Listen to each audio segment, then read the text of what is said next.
नमस्कार, मैं हूं मनीष अवस्थी और आप देख रहे हैं देश का सबसे पसंदीदा शो देश का सवाल। क्या हिंदुस्तान में हिंदू राष्ट्र की बुनियाद पड़ चुकी है?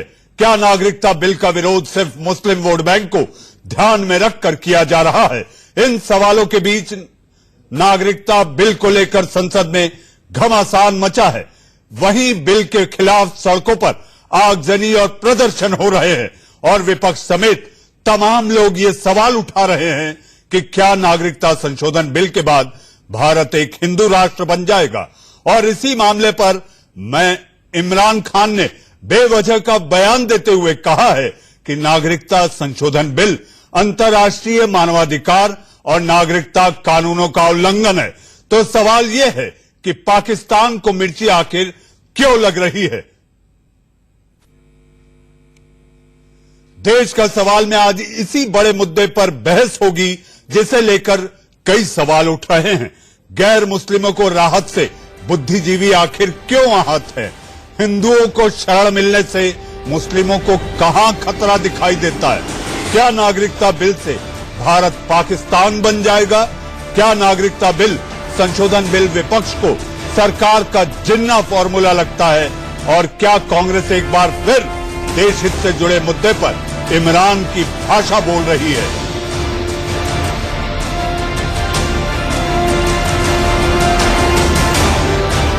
नागरिकता बिल के लोकसभा से पास हो जाने के बाद बीजेपी नेता मुख्तार अब्बास नकवी ने ऐतिहासिक बताया तो कांग्रेस नेता हुसैन दलवाई ने बिल को संविधान के खिलाफ बताया।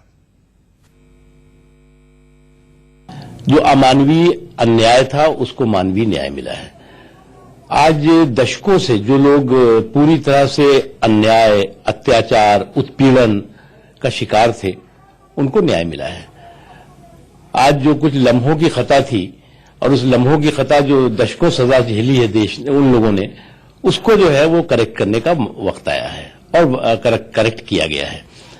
जो लोग इसकी मुखालफत कर रहे हैं, जो लोग इसकी का विरोध कर रहे हैं, ऐसा मुसलमानों में बड़े पैमाने पे डर है।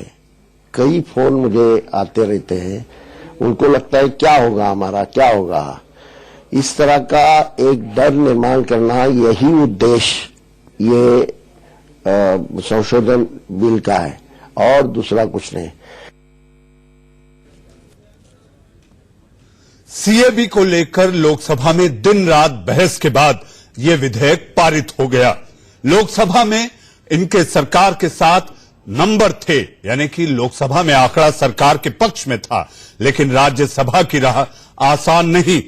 बुधवार को राज्यसभा में बिल पेश होना है। उसके पहले पूर्वोत्तर में विरोध के शोले धधक रहे हैं। जी हां, विरोध के शोले धधक रहे हैं। वहीं पर अगर आप देखें तो इसके साथ साथ यहां पर आर पार की लड़ाई मची हुई है। और इसी के साथ साथ जिस तेजी से सरकार बढ़ रही है उसी तेजी से विरोध भी मुखर हो रहे हैं। आज इसी बात को लेकर मचा है बवाल और मैं लेकर आया हूं देश का सवाल। देश का सवाल में मेरे साथ एक पैनल है। जी हां, पैनल को इससे पहले कि मैं बहस शुरू करूं यह बता देना चाहता हूं कि आपको यहां बोलने के लिए बुलाया गया है, एक दूसरे को नीचा दिखाने के लिए नहीं।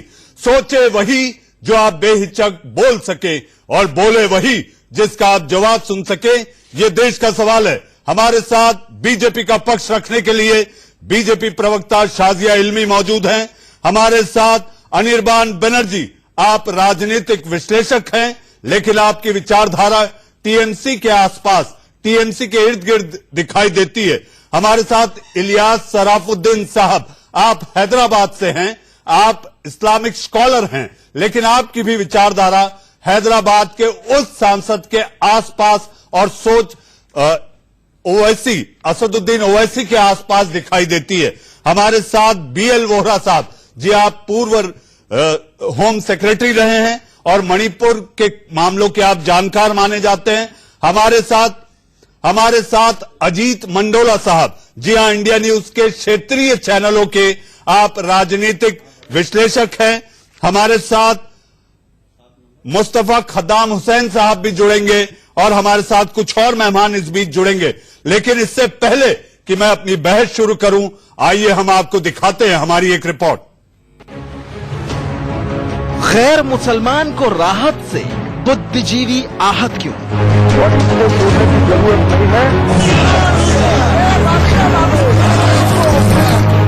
हिंदू को शरण मिलेगी तो मुसलमानों पर खतरा बढ़ेगा। मुसलमान के लिए एनआरसी आने वाला है।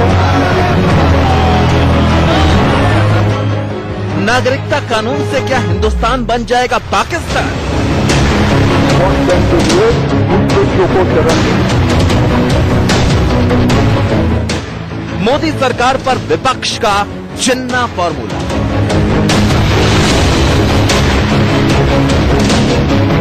हिंदू पाकिस्तान वाली दलील से कौन फैला रहा है दहशत?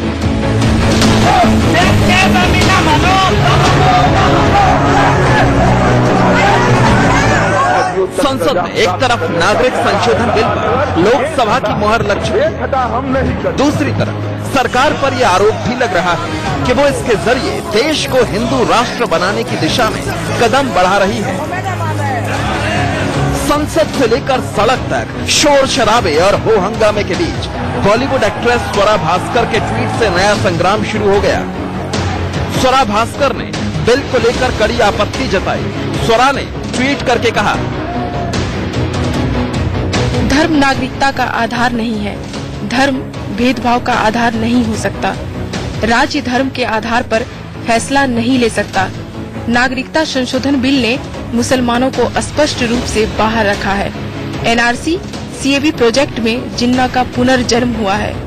हिंदू पाकिस्तान को मेरा हेलो। स्वरा के इस ट्वीट के साथ ही सवाल उठने लगे, आखिर क्यों हिंदुस्तान के बुद्धिजीवी पाकिस्तान की जुबान बोलते हैं? देखिए, जिसके पास जो चश्मा चढ़ा होता है उसको ही दिखाई पड़ रहा है। हम लोग वसुधैव कुटुंबकम धारणा रखने वाले लोग हैं। हम लोग दुखी और पीड़ित लोगों को शरण देने वाले लोग हैं। लेकिन जिन्होंने इस देश का विभाजन किया, अपना लालसा को चरितार्थ करने के लिए टुकड़ा टुकड़ा कर दिया, और जिन्होंने सांप्रदायिक आधार पर देश का विभाजन किया, वो धर्मनिरपेक्षता पाठ पढ़ाने की कोशिश करे, ये शर्म नहीं होता है उनको? स्वरा भास्कर के खिलाफ गुस्से की वजह ये भी बन रही है कि वो जाने अनजाने पाकिस्तान के हुक्मरानों की आवाज को ताकत दे रही हैं।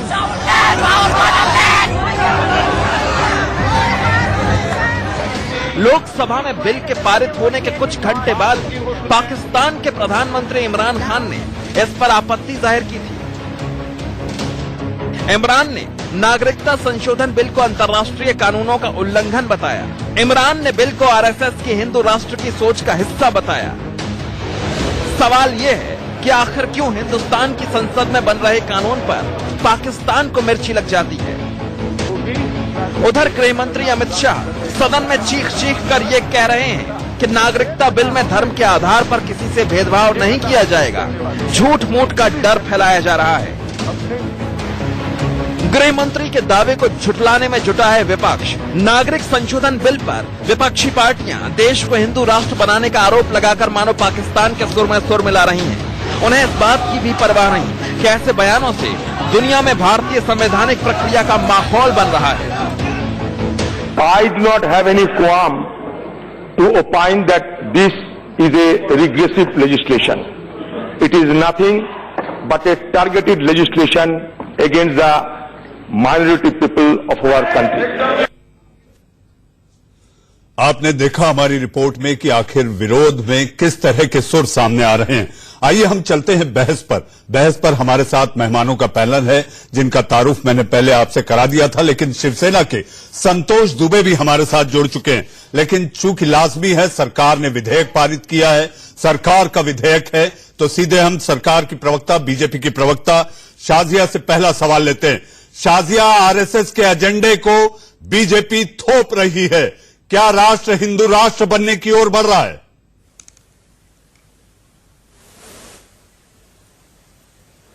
किस तरह की बात हुई जा रही है मुझे समझ में नहीं आ रहा है। बहुत ही साफ तौर से हम सब लोगों ने सुना कि अमित शाह जी ने फ्लोर ऑफ द हाउस पर सारी की सारी बातों को बहुत ही तफसील से एक एक चीज को सामने रखा।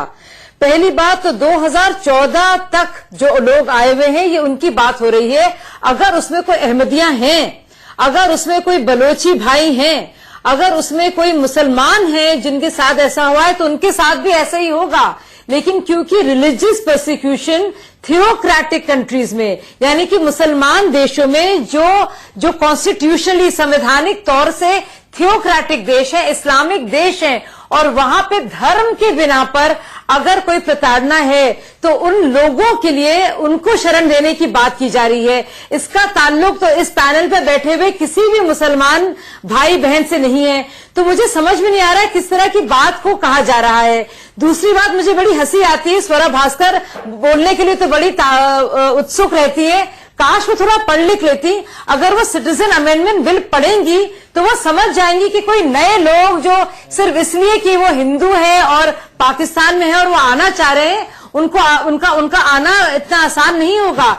अब सिर्फ और सिर्फ अमेंडमेंट बिल जो ऑलरेडी था उसमें जो संशोधन किया जा रहा है वो नंबर ऑफ इयर्स कम करे जा रहे हैं। यानी कि अगर रिलीजियस प्रोसिक्यूशन एक 22 है पक्षपात का, तो इस बिना से उनका नेशनलाइजेशन हो सकता है, सिर्फ ये कहा जा रहा है। इसका ताल्लुक ना तो मुझसे है, ना इस पैनल में बैठे किसी भी हमारे मुसलमान भाई बहन से है, क्योंकि हम लोग इंडिया के मुसलमान हैं। हम बात कर रहे हैं उन 3 देशों की जहां पे ऑलरेडी मुसलमान देश है और जहां पे मुसलमान ना होने की वजह से प्रताड़ना होती है और जिसकी वजह से लोग भागते हुए हैं। जैसे मैं आपको बताऊं, अफगान से सिख।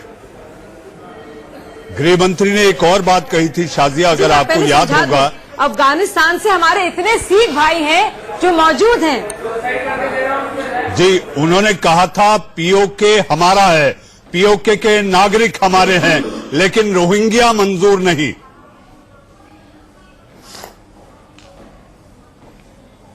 जाहिर सी बात है, रोहिंग्या कहां से? पीओके से तो नहीं है, वो बर्मा से है, म्यांमार से है, तो और वो कोई थियोक्रेटिक नेशन नहीं है।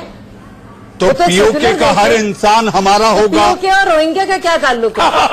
पीओके का हर इंसान हमारा होगा। इलियास सरफुद्दीन साहब, आप विरोध के लिए विरोध मत करिए। आपने बीजेपी प्रवक्ता को सुना, उन्होंने कहा कोई भेदभाव नहीं है, आप लोग खामखा का ढिंडोरा पीट रहे हैं।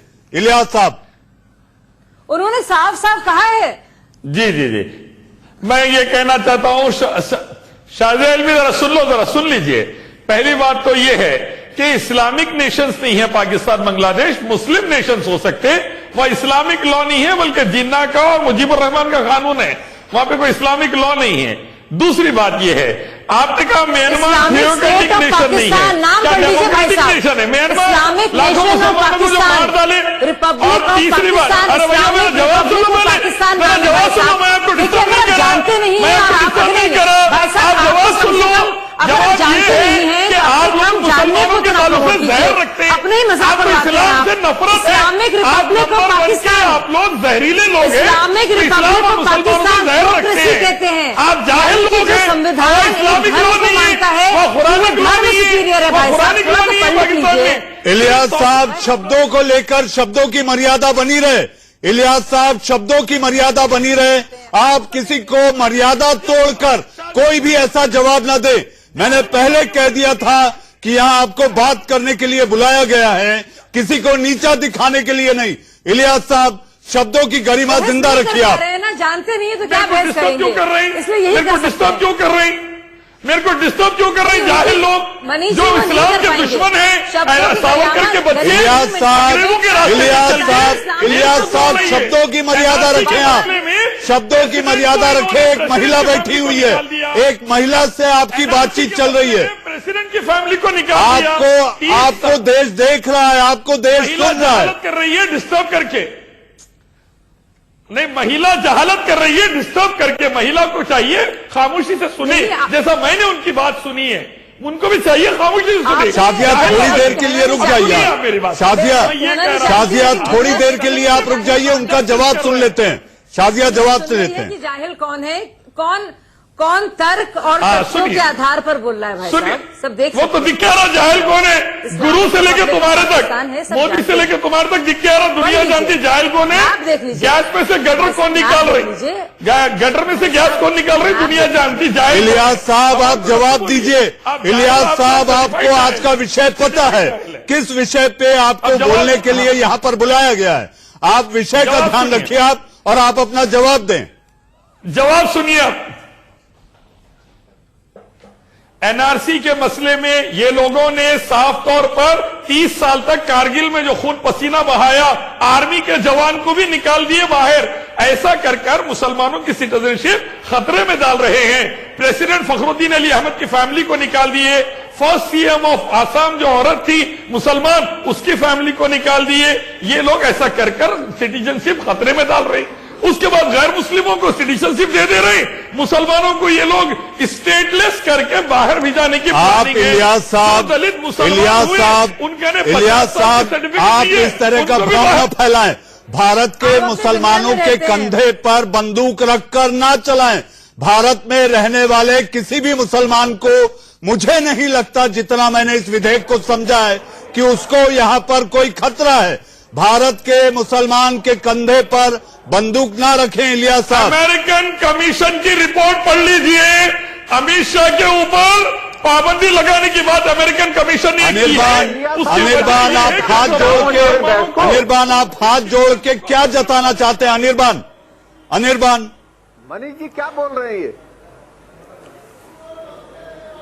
अनिर्बान जी, मंडोला साहब आ रहा हूं आपके पास। मैं यही जताना चाहता हूं कि ये जो सीएबी है, नहीं ये क्या बोल रहे हैं इलियास जी? ये जो सीएबी है ये एनआरसी से, अरे जी पहले सुन तो लीजिए। अनिर्बान आप बोलिए अपनी बात रखिए। एनआरसी से कोई अलग बात नहीं है। एनआरसी और सीएबी एक ही मुद्रा के दो साइड्स हैं। आप पहले देखिए, उन्होंने अमित शाह जी ने सीएबी को प्लेस किया, उसके साथ ही उन्होंने बताया एनआरसी होने से कोई नहीं रोक सकता। अच्छा है, अब एनआरसी जो आसाम में हुआ है उसके तहत जो 18 लाख बंगाली उनके नाम एनआरसी लिस्ट से बाद चला गया, उसका क्या होगा?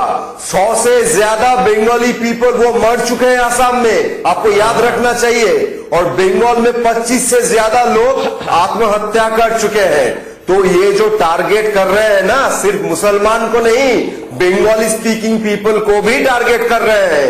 ये तो सिर्फ कम्युनल है ही, उसके साथ ही रेसिस्ट भी है। रंग दे रहे हैं अनिर्बान को भी टारगेट कर रहे हैं। अगर वो बंगाली स्पीकिंग है तो आप सबको टारगेट। अब ये फैक्ट्स है भैया, मैं कोई रंग नहीं दे रहा हूं, मैं आपको तथ्य दे सकता हूं। 100 से ज्यादा जो लोग आसाम में आत्महत्या कर चुके हैं वो सारे बंगाली स्पीकिंग पीपल थे। उनमें से हिंदू भी थे, मुसलमान भी थे। और वेस्ट बंगाल में भी वही चित्र है। ये मैं नहीं बता रहा भैया, ये मीडिया में आ चुका है।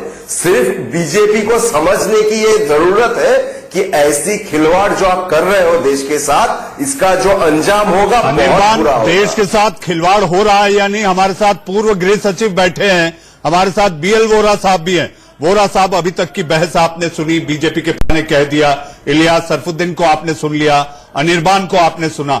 आखिर कौन है जो डरा रहा है कि ये मुसलमानों के खिलाफ है? ये सांप्रदायिक तनाव, ये सांप्रदायिक रंग, आखिर ये केवल सियासत के लिए हो रहा है? आप सही कह रहे हैं, कोई किसी को नहीं डरा रहा, ये सब सियासत है। तो इसको ये देखें कि सिर्फ पिछले 70 साल से ये भारतवर्ष एक देश के रूप में उभरा है, नया नेशन है। अलग अलग लोग यहाँ बसते हैं, हर एक के अपने इंटरेस्ट अलग हैं, हर एक के इश्यूज अलग हैं, हर की चिंताएं अलग हैं, हर के एक्सपेक्टेशंस अलग हैं। तो जो भी कोई ऐसा कानून बनेगा, कोई ऐसा कानून बन ही नहीं सकता जिसपे सबका कंसेंसस हो, जो सब इस बात को माने। अब जो अमित शाह जी ने जो आर्गुमेंट दिया है वो अपनी जगह वो सही है। वो ये कह रहे हैं कि साहब ये तीनों क्योंकि मुस्लिम राज्य हैं और वहां पे माइनॉरिटीज के साथ डिस्क्रिमिनेशन होता है, आंकड़े भी बताते हैं कि वहां पे हिंदू कितने परसेंट थे, आज कितने रह गए। तो ये कह रहे हैं कि वो लोग जो हैं, जो यहां आए हैं, उनको हम दे दें नागरिकता। आप ये बताएं, अगर ये नहीं होता है तो जितने इमिग्रेंट्स आज की डेट में भारतवर्ष में हैं, राजस्थान में हैं, जम्मू में हैं, तो क्या उन सबको डिपोर्ट किया जाएगा? कानूनी तौर पे तो यही बात बनती है। और दूसरा, ये और बड़े इश्यूज हैं। ये तो खैर एक इंडिविजुअल घटनाओं की बात कर रहे हैं। अब वैसे तो कहें तो दूसरे रिलीजन, अब हम कहें कि कुछ लोग ये कह रहे हैं कि चाइना से पूर्वोत्तर के राज्यों में देश की सेवा की है। हाँ। ये जो आप स्क्रीन पर देख रहे हैं, जो आग धधक रही है, जो ज्वालामुखी की तरह वहां पर विरोध के रूप में सामने आ रहा है, आपको क्या लगता है इसकी वजह क्या है? क्या है वो परमिट जिसको लेकर लोगों में भ्रम है? ये सब जानना चाहते हैं। उसकी वजह मैं बताता हूं आपको। ऐसा है कि नॉर्थ ईस्ट की जो चिंताएं वो अलग हैं, वो हिंदू मुस्लिम का इशू नहीं है। उनको यह है भी कोई भी बाहर से ना आए, इनर लाइन परमिट वो अंग्रेजों के जमाने से चला आ रहा है कि जो भारतीय मूल के लोग भी हैं वो भी वहां जो है नहीं जा सकते, उनको जनरली वहां की परमिशन चाहिए, फॉरेनर तो जा नहीं सकता। और वहां पे कोई हिंदू मुस्लिम का सवाल नहीं है। त्रिपुरा के लोग इस वजह से परेशान हैं कि बड़े हिंदूज आ गए बांग्लादेश से, इसमें कोई मुस्लिम का सवाल ही पैदा नहीं होता। मैं डीजीपी त्रिपुरा रहा हूं, मुझे मालूम है कि उसमें कोई मुस्लिम वाली कोई बात ही नहीं है। असम में यह है कि चलो क्योंकि मुस्लिम आए हैं, तो वहां पे उनको तो ये है सब स्टेट्स को कि हमारे यहां कोई नहीं आया, बिल्कुल वहां पे ये इशू है। वो कह रहे हैं कि उनको ये लगता है वोरा साहब कि अगर ये लोग आ जाएंगे तो हमारे अस्तित्व पे खतरा, हमारी भाषा पे खतरा, हमारे खान पान पे खतरा, हमारी नौकरियों पे खतरा, और इसी के लिए ये विरोध है। और यही हुआ। त्रिपुरा ट्राइबल राज्य था, ट्राइबल किंग थे वहां पे। बांग्लादेश जो आज है वहां पे एक रोशनाबाद एक जगह है, रोशनाबाद चकला, उसकी जमींदारी थी उनके पास। जब पाकिस्तान बना तो उनके वो जो हिंदू वहां पे बंगाली एम्प्लॉइज थे वो भी सारे त्रिपुरा में आ गए।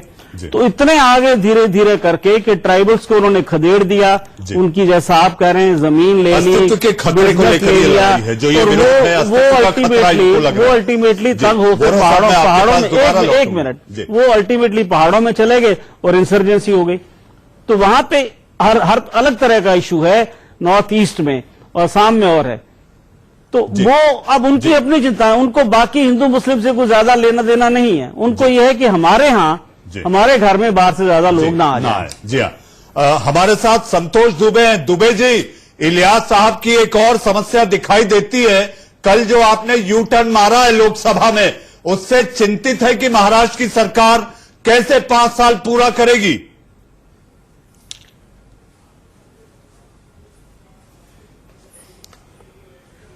देखिए मनीष भाई, सबसे बड़ी बात यह है कि शिवसेना का शुरू से मानना रहा है कि राष्ट्र हित में, राष्ट्र के लिए जो भी निर्णय लिए जाएंगे, जो भी सरकारें दिल्ली में होंगी, हम उसके साथ हैं।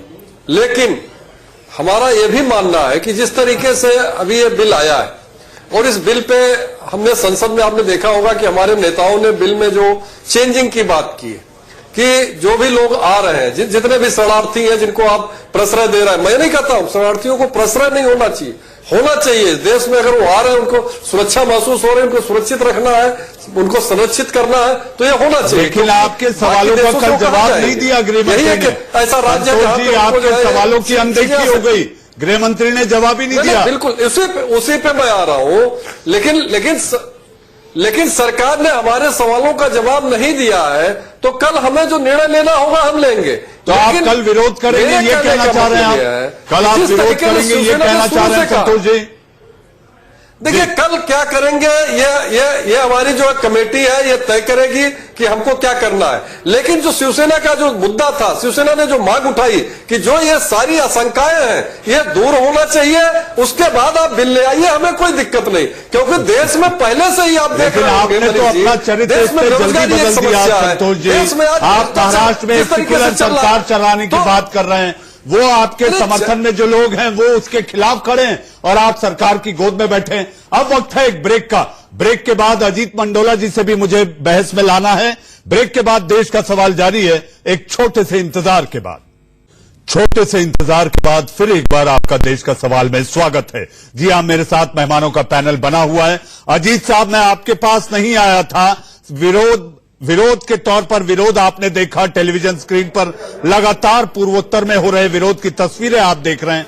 अजीत साहब, जिन्ना के विचारों की जीत हुई ऐसा विपक्ष कह रहा है।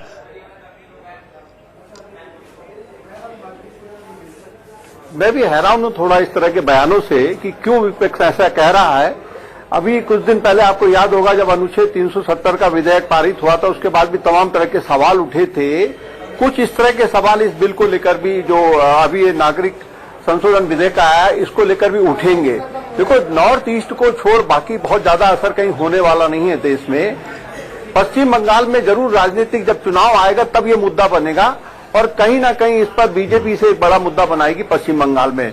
इसलिए मुझे लगता है कि ये जो विरोध केवल विरोध के लिए हो रहा है, इसका विरोध नहीं होना चाहिए। अब मैं हैरान हूं, आज जैसे उत्तर प्रदेश में अगर वहां की कांग्रेस में प्रियंका गांधी ने कार्यकर्ताओं से कहा कि आप विरोध करिए।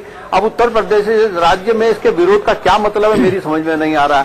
अभी मैं जैसे शिवसेना के उसको आपने अभी सुन रहा था उनके प्रवक्ता को कि हम कल रुख तय करेंगे, शिवसेना को मौका मिला है वो विरोध करेगी। लेकिन जो मेरी जानकारी है, जो आंकड़े अभी बीजेपी के जो फ्लोर मैनेजर हैं पीयूष गोयल, भूपेंद्र यादव और कई ऐसे बड़े नेता उतर गए मैदान में, और जो संख्या गणित है तो उसमें मुझे लगता है कल सरकार को कोई दिक्कत नहीं आने वाली है। अगर शिवसेना विरोध, उनके 3 सदस्य हैं, विरोध भी करती है तो बहुत फर्क नहीं पड़ेगा।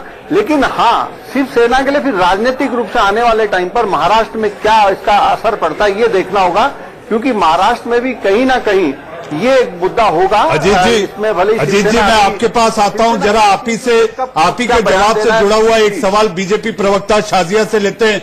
शाजिया, भारत हिंदू पाकिस्तान ये स्वरा भास्कर कहती हैं, जिन्ना के विचारों की जीत हुई, और इसके साथ साथ विपक्ष की आवाज यहां सुनकर वहां इमरान पहलवान बन रहे हैं।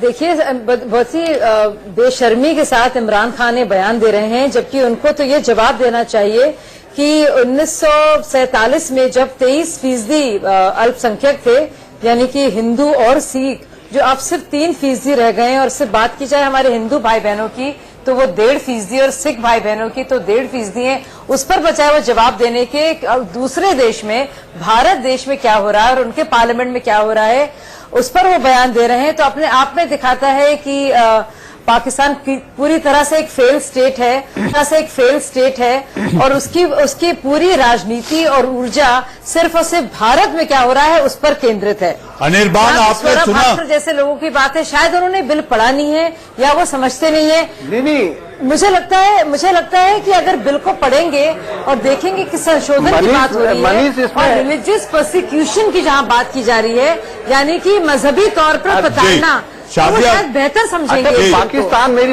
एक अजीत जी आप अपनी बात रखें, फिर मैं अनिर्बान को शाजिया के जवाब पर। मेरी भी समझ में नहीं आ रही इमरान।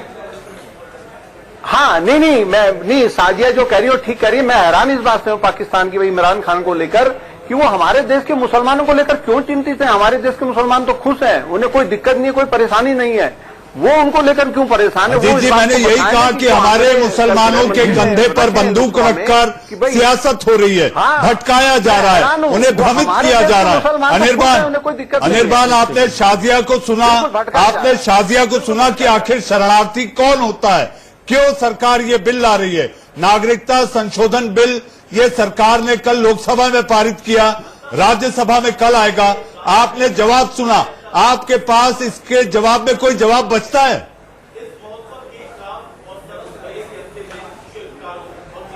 जी बिल्कुल बचता है। मैंने पहले ही कह चुका हूं कि सीएबी और एनआरसी ये दो अलग चीज नहीं है। बीजेपी की जो रवैया है उससे ही पता चलता है कि एक ही मुद्रा के 2 साइड्स हैं।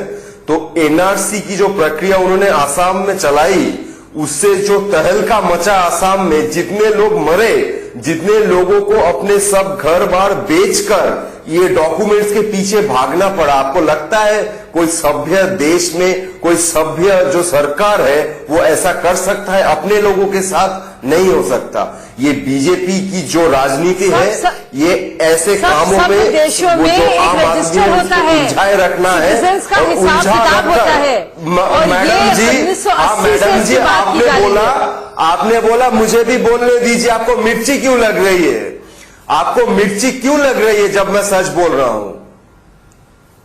तो ये जो रजिस्टर के नाम पे, ये बिल के नाम पे ये लोग उधम मचा के रखेंगे, और इसमें जो, अरे भैया फिर से आप इंटरफेयर कर रहे हैं। आप बोलिए अनिर्बान, आप बोलिए, आप अपनी बात रखिए, फिर मैं दूसरे मेहमानों के पास। जो मुद्दे जो होते हैं, हाँ,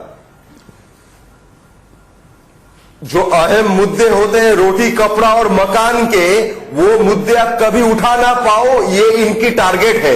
ऐसे आपको दौड़ाते रहेंगे। आप डॉक्यूमेंट्स को लेकर दौड़ो, इस चीज को लेकर दौड़ो, उस चीज को लेकर दौड़ो, ऐसे आप दौड़ते रहो, कभी सरकार के खिलाफ उंगली मत उठाओ। ये सिचुएशन क्रिएट करना इनका मकसद है और यही ये करना चाहते हैं। वो धर्म के नाम पर बांटेंगे, भाषा के नाम पर बांटेंगे और पूरे देश को वो पाकिस्तान जैसे अपने नागरिक पर अत्याचार करते, ये भी वही करना चाहते हैं। शाजिया बहुत बड़ा आरोप अनिर्बान लगा रहे हैं।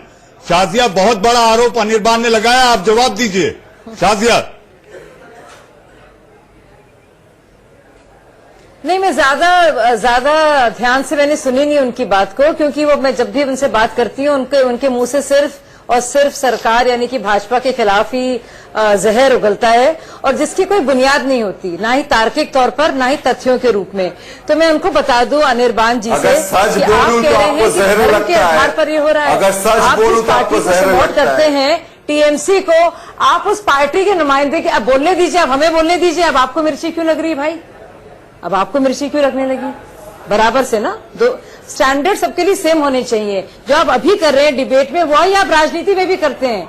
जब आप बुलाते हैं बांग्लादेश से फिल्म स्टार्स को और आप बात करते हैं मुसलमानों की और दुर्गा पूजा के लिए जहां पे विसर्जन करने के लिए लोगों को कोर्ट जाना पड़ता है, तो आप बताइए आप कौन सी राजनीति में यकीन करते हैं? आप बताइए। यहाँ तो अमित शाह साफ साफ कह रहे हैं कि देश के जो मुसलमान हैं उनसे इस कानून का कुछ लेना देना है ही नहीं। तो आप क्यों राजनीति कर रहे हैं? क्यों झूठ मूठ उनको संरक्षण देने की बात कर रहे हैं? क्यों वोट बैंक की राजनीति कर रहे हैं भाई? आप किसको बेवकूफ बना रहे हैं? और आपको लगता है बेवकूफ बनाते रहेंगे और अपनी वोट बैंक की राजनीति चमकाते रहेंगे, हम आपको एक्सपोज भी नहीं करेंगे, हम बताएंगे भी नहीं लोगों को, ना डराओ भावा। हम नहीं, मैं बता रही हूँ, आपको क्या लगता है?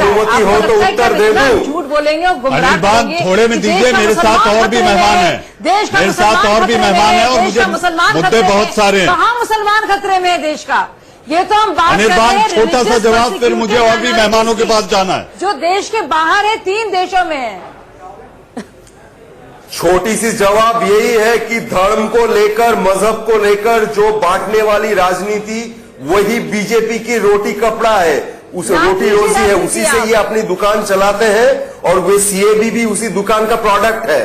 तो उस दुकान से निकला हुआ प्रोडक्ट कभी देश का भलाई नहीं कर सकता। तो जो भी आदमी ये सीएबी के विरोध कर रहा है, अनिर्बान दुबे जी, अगर कल सरकार मान लेती और सरकार ये कह देती कि 25 साल तक उन्हें वोटिंग राइट नहीं मिलेगा, तो आप क्या सरकार के साथ हो जाते?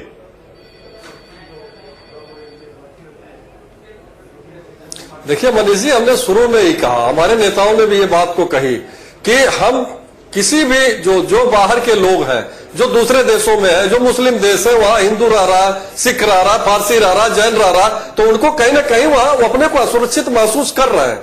इसके लिए शिवसेना शुरू से कहती रही है कि जो है हम इनका समर्थन करना चाहिए, इनका संरक्षण करना चाहिए और इनको जो है यहाँ स्थापित करना चाहिए। लेकिन साथ साथ हमने ये भी कहा कि जो लोग बाहर से आ रहे हैं, क्या उनके ऊपर हमें इतने जल्दी भरोसा करना चाहिए?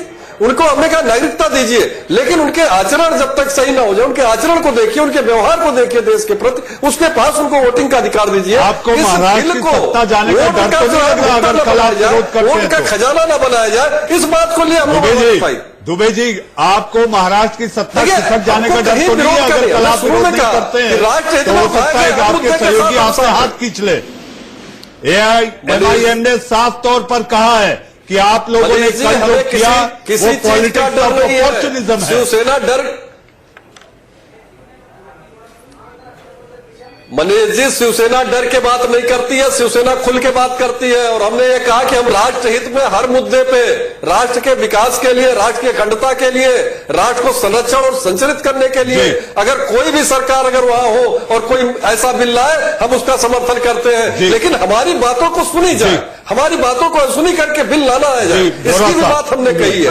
ये होना चाहिए था। और बिल लाने का जो टाइमिंग है, बड़ी आग है और पूर्वोत्तर में वो आग धधकती दिख रही है। जीडीपी कहाँ है? बिल्कुल, जैसे आप देखिए देश में महंगाई इतनी बढ़ रही है, उस पर सरकार ध्यान नहीं दे रही है, बेरोजगारी पे ध्यान नहीं दे रही है। दुबे जी, मैं आपके पास आता हूँ, दुबे जी आपके पास आता हूँ। बोरा साहब को सुनते, बोरा साहब को सुनते, कोई जरूरी है? बोरा साहब, ये बिल में बड़ी आग है, पूर्वोत्तर राज्यों के लिए चिंता का विषय है ही, क्योंकि जैसा मैं पहले भी एक्सप्लेन कर चुका हूं कि वो चाहते हैं कि कोई भी नहीं आए। अब उनकी चिंताओं को दूर करने के लिए होम मिनिस्टर ने लोकसभा में बड़ा कुछ कहा है और कई संगठनों से वहां पे बात की है, पॉलिटिकल पार्टी से बात की है, मणिपुर को एश्योरेंस दिया है, त्रिपुरा को एश्योरेंस दिया है, तो ये एश्योरेंस दिया है उन्होंने। अल्टीमेटली अब ये है कि वहां क्योंकि उनको डर लगता है कि भाई ये मानेंगे नहीं बात, ये लोग आते रहेंगे, तो ये चिंता तो रहेगी। लेकिन इस तरह तो इस देश में अलग अलग चिंताएं हैं, डिफरेंट डायरेक्शंस हैं, अपोजिट डायरेक्शंस में पुल्स हैं। अल्टीमेटली देखिए will of the people matters. कितने लोग जो है राज्यसभा में, लोकसभा में जिसके वोरा साहब, आप नॉर्थ ईस्ट को सबसे ज्यादा जानते हैं, आपने वहां देश की सेवा की है, ये आग कब बुझेगी? मुझे लगता है नॉर्थ ईस्ट में लोगों से बातचीत करके, उनको बात एक्सप्लेन करके, उनको समझा के, फिर एक नया अकॉर्ड, उनकी चिंता, नहीं, नॉट अकॉर्ड तो इंडिविजुअल स्टेट्स इंसर्जेंट्स के साथ होता है। इसमें तो इन्होंने काफी बातचीत ऑलरेडी की है उन लोगों से, लेकिन फिर भी, और वहां भी जो लोग विरोध कर रहे हैं कई तो पॉलिटिकल कारणों से कर रहे हैं कि क्योंकि उनको वोट बैंक की राजनीति है। अब चाहे वो त्रिपुरा में किसी कारण से हो, असम में आप सब जानते हैं किस कारण से हो, मुझे कहने की जरूरत नहीं है। तो ये काफी विरोध तो पॉलिटिकल रीजंस की वजह से है, ना कि असली मुद्दों की वजह से है।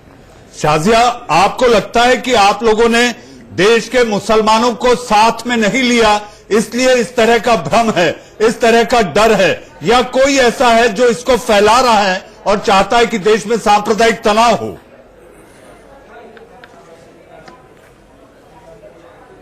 देखिए, आपकी बात से मैं कुछ हद तक इत्तेफाक रखूंगी कि वाकई में भ्रम है और कुछ लोग गुमराह करके वही पुरानी घिसी पिटी पॉलिटिक्स को चमकाने की कोशिश कर रहे हैं।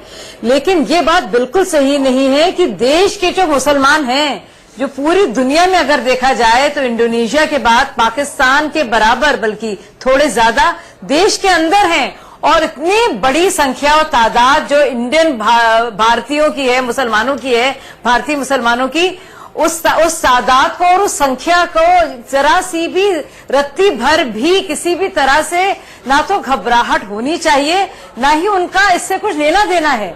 तो मुझे समझ में नहीं आ रहा है, जब हम बात शरणार्थियों की कर रहे हैं और उन लोगों की कर रहे हैं जो देश से बाहर आ रहे हैं, तो देश के जो मुसलमान हैं वो क्यों परेशान हो? भाई हम जाहिर सी बात है घुसपैठियों की बात नहीं कर रहे हैं, तो देश का जो मुसलमान होगा वो क्यों परेशान होगा? अजीत जी, हमारी नागरिकता के अंगने में पाकिस्तान और यूएस का क्या काम? बात है, इस पे मैं भी बोलना चाहूंगा। जी वोरा साहब, आपके पास भी जी। अजीत जी, इस पर जवाब लूंगा एक छोटे से ब्रेक के बाद, एक छोटे से इंतजार के बाद। देश का सवाल जारी है। ब्रेक के बाद आपका फिर एक बार स्वागत है। जी हां, विपक्ष के बयानों से शायद इमरान खान को यह बल मिल गया कि उन्हें नसीहत देने का मौका मिल गया। और इसके साथ साथ बात करें तो यूनाइटेड स्टेट्स ऑफ अमेरिका यानी कि यूएस के एक आयोग ने यह तक कह दिया कि सरकार धार्मिक इस मुद्दे को लेकर अगर आगे बढ़ी थी तो सरकार नाकाम रही। मेंडोला साहब, आपका जवाब। जी देखिए, वहां पर कुछ एक अंतर्राष्ट्रीय समुदाय, एक धार्मिक संस्था, वहां की जो विदेश नीति है उसने भी इसका विरोध करा है। उन्होंने कहा, उनको ये आशंका है शायद कि जो यहाँ पर दूसरे जो नागरिक हैं उनकी नागरिकता पर सवाल उठेगा। हालांकि हमारे विदेश मंत्रालय ने इसका जवाब दे दिया है, किसी की नागरिकता खत्म नहीं की जा रही है, किसी के साथ कोई छेड़छाड़ नहीं हो रही है, जैसा है वैसे ही चलेगा। अब ये होता क्या है कि इमरान खान ने एक मौका देकर राजनीति करने की कोशिश की है, वो यहाँ के एक मैसेज देना चाहते हैं कि घर संभल नहीं रहा। अजीत जी, अपना घर संभल नहीं रहा और भारत के अंगने में आकर नागरिकता में नाचने को तैयार है इमरान खान। जी हाँ, वोरा साहब, आपको लगता है यूएस इस पे अपनी रोटी सेकना चाहता है? यूएस का जो एक आयोग है, आप पाकिस्तान को देखिए, वो सांप्रदायिक तनाव फैलाकर फिर एक बार उन्माद पैदा करने की कोशिश कर। देखिए, अमेरिका का जहां तक ताल्लुक है वो एक कमीशन है, हमें उसकी चिंता नहीं करनी चाहिए। उनको ना तो भारतवर्ष के इतिहास का पता है, ना यहाँ की समस्याओं का पता है। 250 साल पुराना देश है और उन्होंने सब ठेका ले रखा है सारी दुनिया को करने का, तो मुझे लगता है हमें परवाह नहीं करनी चाहिए। पाकिस्तान की बात रही, इमरान खान ने एक चीज और कही कि बायलैटरल एग्रीमेंट है इंडिया और पाकिस्तान में माइनॉरिटीज की सिक्योरिटी करने के लिए। उनसे पूछिए उन्होंने कितनी सिक्योरिटी की साहब? 30% से 1% आ गए। और आखिरी मैं ये कहना चाह रहा हूं कि जितनी बातें हैं अल्टीमेटली ये मामला सुप्रीम कोर्ट में जाएगा, तो लीगल इशू है, कॉन्स्टिट्यूशनल इशू है, तो उनको फैसला करने दीजिए आप। और अपनी रोटियां मत सेकिए प्लीज, खुदा के लिए, और कम से कम यहाँ पे ज्यादा बवाल मत करिए, वायलेंस मत करिए। जी वोरा साहब। शाजिया, मुझे देश का सवाल यही खत्म करना है, लेकिन मैं इतना जरूर कहना चाहूंगा कि मानवीय आधार को, मानवता के आधार को ध्यान में रखकर धर्मम शरणम शरणार्थी। देश का सवाल में आप लोग जुड़े, बहुत बहुत धन्यवाद। खबरों